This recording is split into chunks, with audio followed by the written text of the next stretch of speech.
this year, this project turning 10 years old. Maybe you can contribute to this project. Create awareness by riding a bicycle during this event, or join me in training to do it on behalf of Willem. David Platt, the president of the International Missions Board, has profoundly challenged our thinking with the following questions. Are we going to choose comfort or the cross? Are we going to settle for maintenance or sacrifice for mission?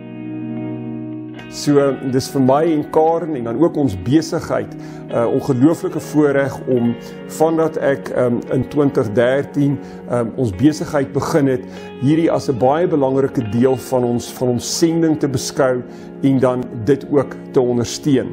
Aan die 361 Mountain Bike Challenge. Dis 'n fantastiese fietswedren wat in die Klein Karoo en die Oudtshoorn omgewing aangebied word, waar fietsryers van reg oor die wêreld kom en aan hierdie ultra fietsry bergfiets marathon kom deelneem.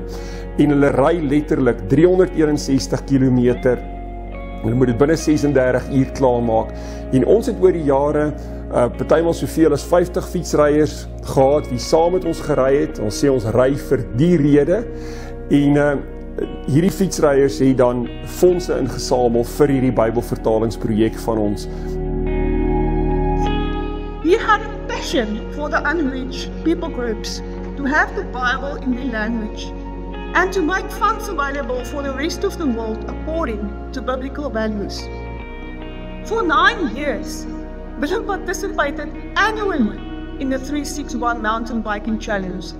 He did this for our Liebe Lasting Legacy project to generate funds that would help unreached people groups translate the Bible into their mother tongue.